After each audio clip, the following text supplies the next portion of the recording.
यदि आपने अभी तक इस चैनल को सब्सक्राइब नहीं किया है तो सब्सक्राइब बटन दबाएं। लाइव नोटिफिकेशन तथा नए वीडियो की सूचना पाने के लिए बेल बटन भी दबाएं।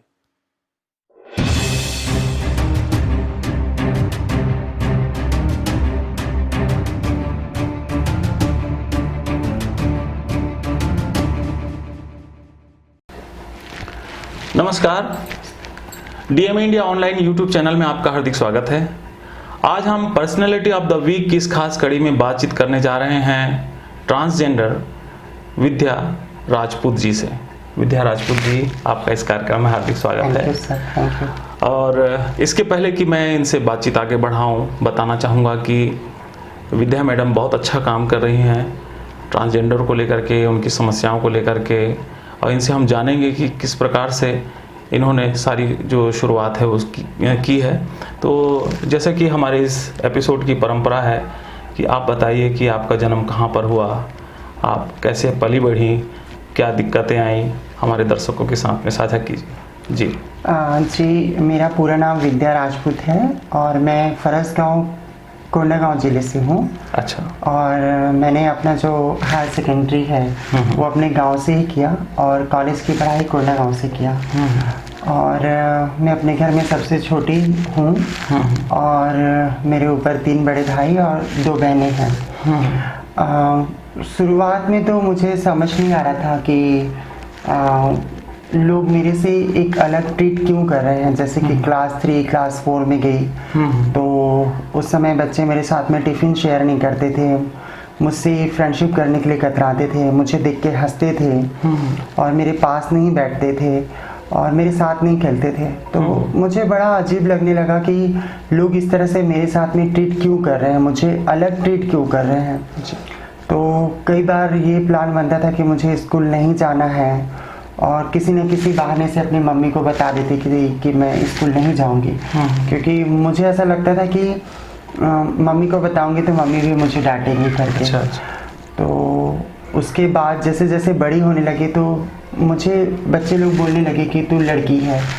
तो चूंकि मेरा जन्म जो है वो एक लड़के के शरीर पे हुआ था जी, और पर मैं खुद को एक लड़की महसूस कर रही थी, पर मैं इतनी छोटी थी कि मैं क्या महसूस कर रही थी मुझे नहीं पता, एक्सप्रेस नहीं कर पा रहे। हाँ, लेकिन मेरी जो बिहेवियर जो था, जो मेरी अभिव्यक्ति थी वो मिक्स अभिव्यक्ति थी। मतलब एक लड़के का शरीर और उसके भीतर से जो लड़की बिहेवियर कर रही है वो दिख रहा था सोसाइटी में। तो लोगों के लिए बिल्कुल नया था, क्योंकि लड़कों वो लोग जो बच्चे हैं, दूसरे बच्चे, वो बिल्कुल लड़कों को जो आइडियल समाज का कॉन्सेप्ट है लड़कों की तरह रहना चाहिए उस तरह से देखते थे। लड़की का जिस तरह से लड़कियों को वो बिहेवियर करते देखते थे उस टाइप से देखते थे। मेरा जो बिहेवियर था उन दोनों का मिक्स था। मेरा जो बिहेवियर था वो लड़के से डिफरेंट था और लड़की से भी डिफरेंट था। अब इस सिचुएशन में कई बार ये होता था कि बच्चे मुझे परेशान करने लगते थे, जैसे कि मुझे लड़की चढ़ाना या फिर कई बार बाथरूम में बंद कर देना, कई बार मेरे ऊपर शुशु कर देना और कई बार चाक फेंक के मारना, कई बार डिवाइडर प्रकार इस टाइप की चीज़ें से मुझे पिंच करना, और कई बार 4-5 लड़के मिलके मार देते थे। और जब मैं थोड़ी बड़ी हुई और टीनेजर में थी, लगभग 9th 10th के क्लास में, तो बहुत सारे लड़के जो थे, जो सीनियर थे, और वो लोग कहीं ना कहीं, अब तक तो ओरल एब्यूज चल रहा था, उसके बाद से फिर सेक्सुअल एब्यूज भी करने लग गए। तो एक तरह से मैं सोचूं कि एक ट्रांसजेंडर का जो बचपन है वो अच्छा नहीं होता, और वैसा ही मेरा जीवन था। और मैं सोचती थी कि मुझे खुद को ख़त्म कर लेना चाहिए, और मैं दो बार सुसाइड करने की कोशिश की। एक बार मैं फिनाइल पी ली थी और एक बार कनेर बीज को पीस के पी ली थी, पर मैं नहीं बची। और मतलब इस क्रिटिकल सिचुएशन में भी मैं मतलब वापस लाइफ सफ़र करने लग गई।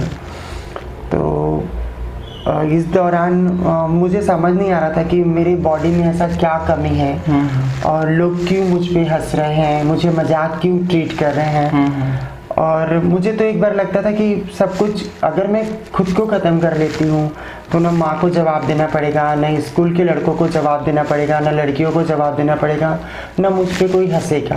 तो यही सोच के हर शाम को ये प्लान बनता था कि कल मुझे सुबह सुसाइड करना है। पर घर में जब मैं मम्मी को देखती थी कि घर में फाइनेंशियली जो कंडीशन था वो ठीक नहीं था, तो मुझे लगता था कि नहीं, मुझे पढ़ना चाहिए, क्योंकि अच्छी पढ़ाई होगी तो शायद मैं छोटी मोटी नौकरी करके अपने घर की स्थिति को ठीक कर सकती हूँ। और बड़े भाई लोग भी बहुत मारते थे, क्योंकि वो लोग बोलते थे कि तू लड़का है तो लड़कों की तरह रह। तो मेरे को समझ में नहीं आता था, परिवार के लोग मुझे मारते थे कि तुम लड़कों की तरह रहो। मेरा मन करता था कि मैं लड़कियों की तरह दिखूं और लड़कियों की तरह रहूं, और सब लोग मजाक उड़ाते थे। तो बड़ा कंफ्यूजिंग चाइल्डहुड था जी। तो ये सब आपका करीब 10वीं क्लास में आने तक चला है? ये तब तक चला जब तक कि मैं कम आउट नहीं हुई। अच्छा। मैं जब आईने के सामने जाती थी और खुद को जब मैं देखती थी तो एक लड़की ही महसूस करती थी।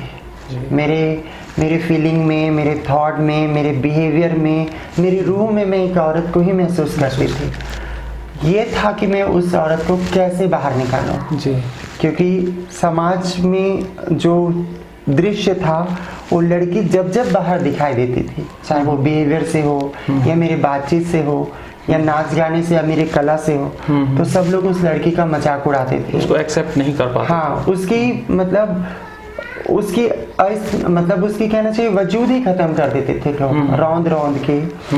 तो ऐसे कंडीशन में मैं बहुत डिप्रेशन जोन में चली गई थी और बहुत अकेलापन लगता था, क्योंकि मेरे को लगता था कि मैं अकेली ही ऐसी क्यों हूँ, मेरे जैसे क्यों नहीं है लोग, मुझे समझते क्यों नहीं है। तो बहुत ज़्यादा अकेलापन और सुसाइड करने का ऐसा प्लान बनते रहता था मन के अंदर में। और 12th के बाद में मेरा 1 ईयर का शिक्षा कर्मी लगा। फिर मैं पढ़ाई करने के लिए अपनी दीदी जीजा के यहाँ आ गई। तब तक मैं एक लड़के के रूप में ही थी। तब मेरा नाम विकास था।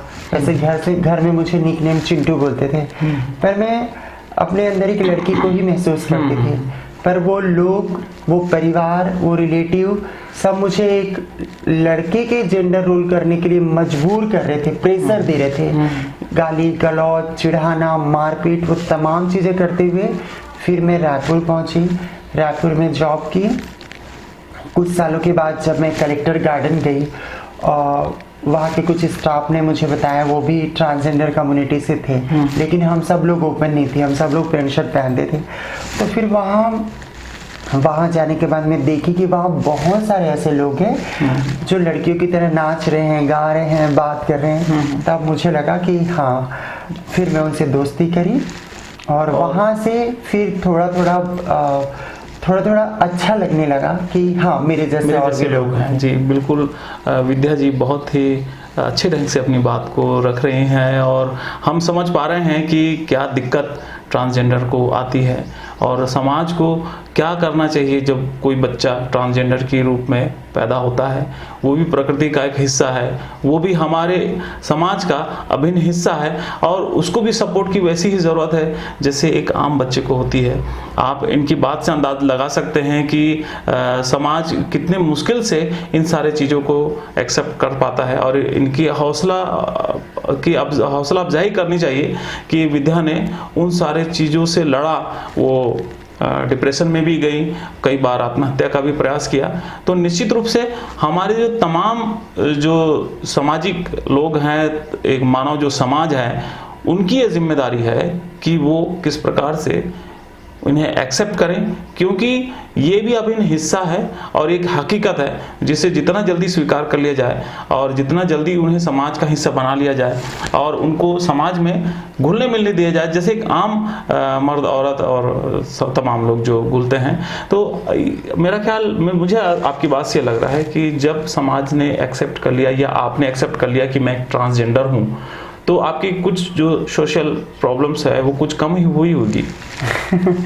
ऐसा मैं समझता हूँ, लेकिन आप बता पाएंगे कि वो सही जब मैं अपने जैसे बहुत सारे लोगों से मिली तो थोड़ी इस बात की राहत हो गई कि कम से कम मैं अपने स्वतंत्र अभिव्यक्ति के साथ जिंदगी जी सकती हूँ।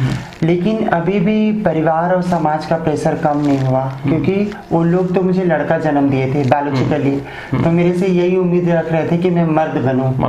जी। और जबकि मैं शरीर से लड़का थी पर मैं अंतरात्मा से लड़की थी, ये मैं महसूस करती थी। पर वो तमाम लोग जो मेरे साथ जुड़े हुए थे उस जीवन में, वो लोग समझने को तैयार नहीं थे। और उसके बाद धीरे धीरे कुछ सालों के बाद उस गार्डन में कुछ HIV के लिए काम करने वाले लोग आए और बहुत सारे लोग को HIV की जांच करवाने लग गए। तो हम में से कम 25 लोग HIV पॉजिटिव आ गए। तो और उनमें से कुछ लोग जो है वो लोग ट्रेन में मांगने के लिए जाते थे। तो फिर मुझे ऐसा लगा कि बहुत भयानक समस्या है कि पेरेंट्स नहीं समझते। हमारे लिए कोई काउंसलिंग सेंटर नहीं है कि मैं कौन हूँ और मुझे किस प्रोसेस में जाना चाहिए। परिवार को बताने सिखाने के लिए ना कोई एजुकेशन सिस्टम है, ना काउंसलिंग सिस्टम है, ना सोशल सपोर्ट है। लोग भीख मांग रहे हैं अपना 2 वक्त के रोटी के लिए। लोगों के साथ में इतना ज़्यादा रेप और सेक्सुअल एब्यूज हो रहा है कि लोग HIV पॉजिटिव हो जा रहे हैं, पूरी ज़िंदगी जी नहीं पा रहे हैं, 40 से 50 साल की उम्र में एड्स के इस दुनिया से गुजर जा रहे हैं। अकेलापन बचपन से, जब से आप खुद के भीतर में एक लड़की महसूस करते हो, उसके बाद एक वक्त आता है जहाँ हमें भी जीवन साथी की जरूरत पड़ती है, पर वहाँ भी लोग कहीं ना कहीं मानसिक और शारीरिक और आर्थिक शोषण करके निकल जाते हैं। तो इसके लिए भी कोई आवाज़ उठाने वाला नहीं। तो मैं ये सारा सिचुएशन देख के मुझे लगा कि ये मेरा मुद्दा है। मेरे जैसे जितने लोग हैं उन सब का मुद्दा हमारा है।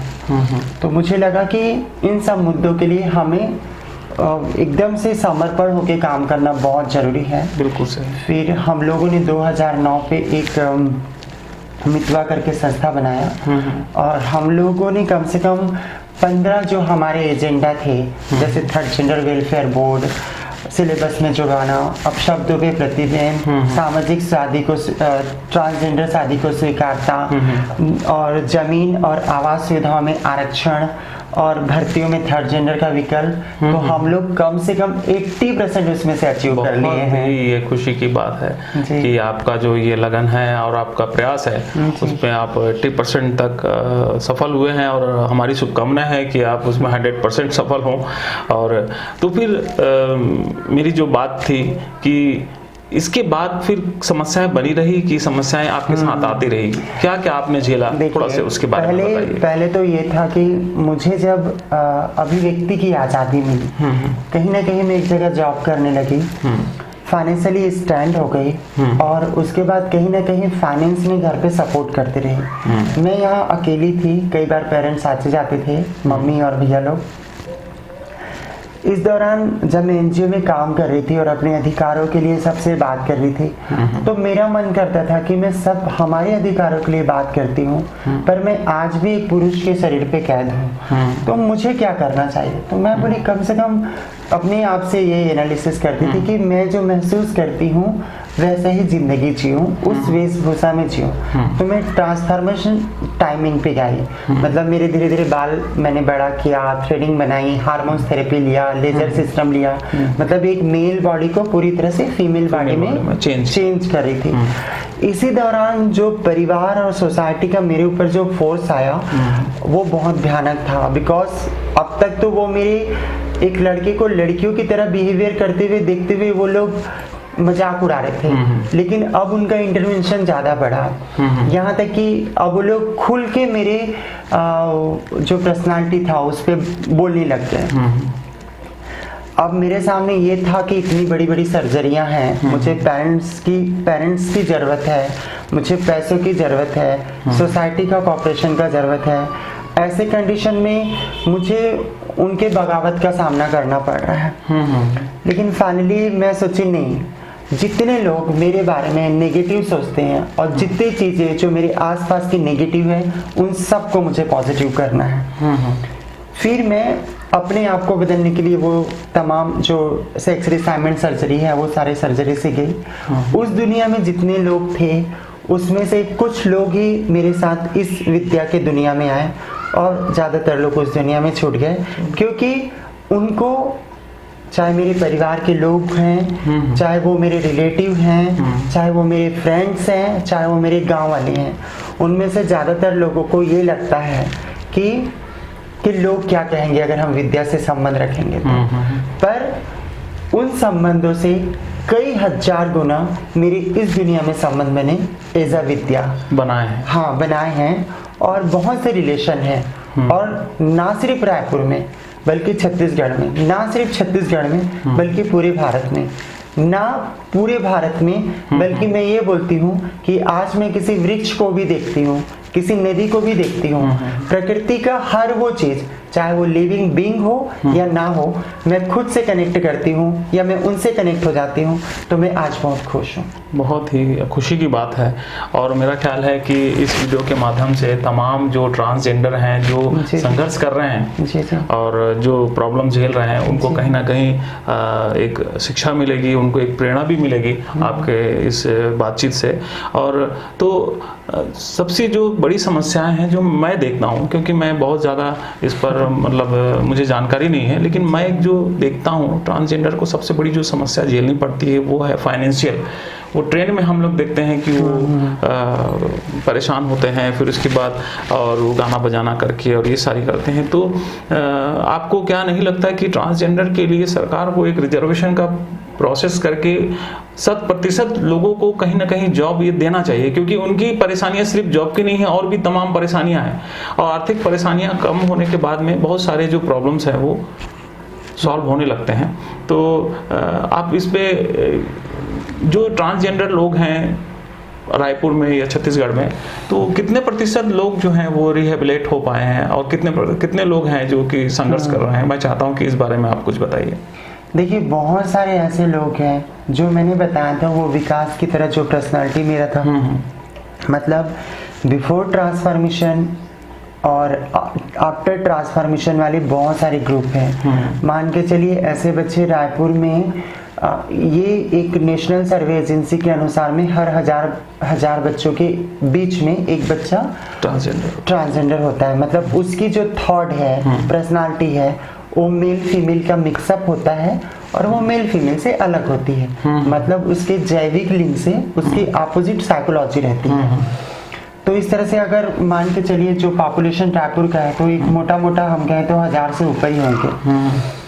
और हमने कहा था जो हमारा जो लक्ष्य है उसमें से एक रिजर्वेशन है, तो हम लोगों ने आवास सुविधाओं पे रिजर्वेशन लाया है, चाहे वो नगरीय प्रशासन हो, चाहे वो आवास एवं पर्यावरण विभाग हो, रायपुर विकास प्राधिकरण हो, दुकानों और मकानों में आरक्षण है।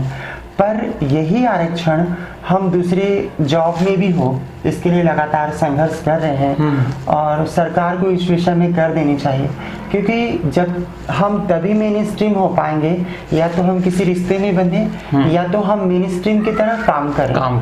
अगर परिवार नहीं स्वीकारता, परिवार साथ में नहीं रखता, पूरे जीवन प्रेम नहीं मिलता, लोग हमें कलंक ही समझते हैं, तो पेट के लिए तो कुछ तो करना पड़ेगा। बिल्कुल बिल्कुल। तो लोग समझते हैं कि इनकी दुआओं में असर होता है, तो हम दुआ देके उनसे 10 रुपए ले लेते हैं, पर ये भी ठीक नहीं है। हमारे समाज में भी बहुत सारे सब टाइपोलॉजी हैं।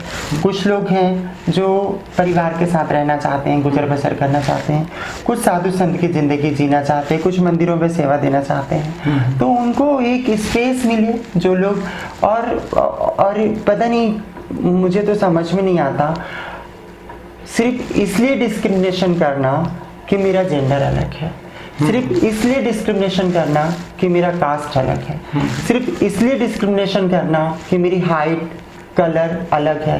तो ये कहीं ना कहीं एक उनके सोच का बौनापन है। बिल्कुल। और कहीं ना कहीं ये ह्यूमन बीइंग के लिए बहुत ही मतलब कलंक की बात है। लोगों को हर व्यक्ति के लिए स्पेस देना चाहिए, लिबरल बनना चाहिए और सहानुभूति भी रखना चाहिए, क्योंकि ऐसा तो मेंटलिटी नहीं है कि ट्रांसजेंडर होने के बाद वो मांगने की उसकी मेंटलिटी बन जाती है। अभी हमारा और आपका खून का रंग एक ही है, हमारा सोच एक है, जितना आप देख पा रहे हैं उतने मैं भी देख पा रही हूँ।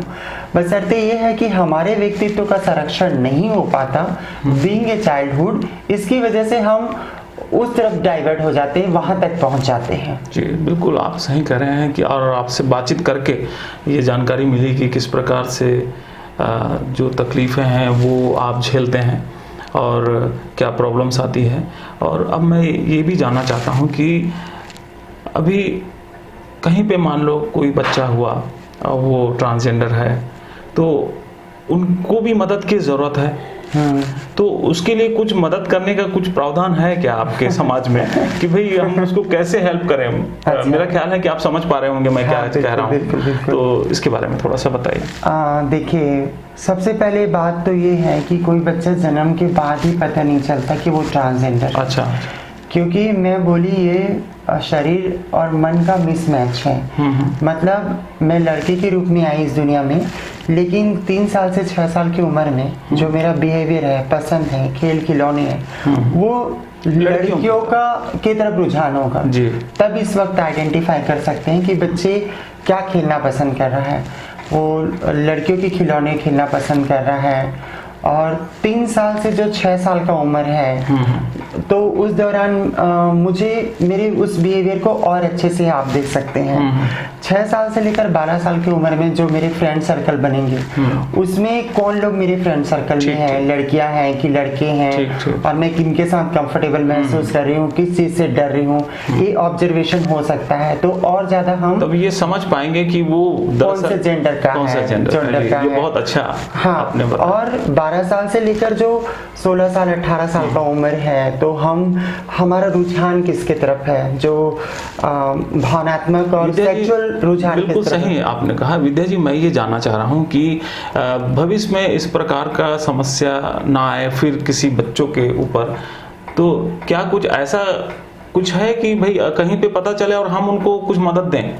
ऐसा कुछ प्रावधान आप लोगों ने किया है आपकी समिति में? हाँ, देखिए, मेरा ऐसा है कि कुछ बच्चे हैं जो आगे पढ़ना चाहते हैं, कुछ बच्चे हैं जो जॉब करना चाहते हैं, परिवार की रिस्पॉन्सिबिलिटी पूरी करना चाहते हैं, कुछ बच्चे हैं जिन लोग सेक्स रिसाइनमेंट सर्जरी करना चाहते हैं। तो उनसे आप लोगों का कांटेक्ट? हाँ, तो मितवा समिति जो है वो पूरे छत्तीसगढ़ में काम करता है ट्रांसजेंडर वेलफेयर के लिए।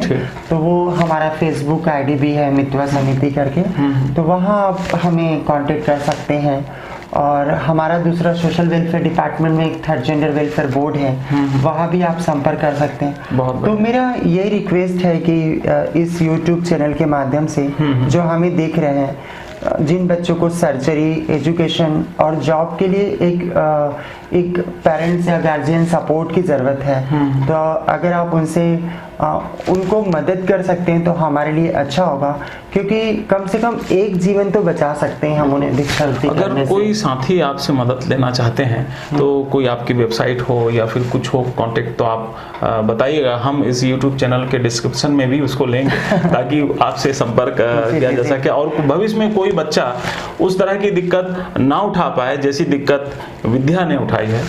हम ये चाहते हैं जी। अभी तक तो आप मितवा समिति फेसबुक और पेज भी बना हुआ है, दोनों में संपर्क कर सकते हैं। इसके अलावा मेरा जो मोबाइल नंबर है उसमें भी आप संपर्क कर सकते हैं, तो मैं आपको बराबर रिस्पांस करूंगी, क्योंकि बात यहाँ मेरे समाज का है। बिल्कुल।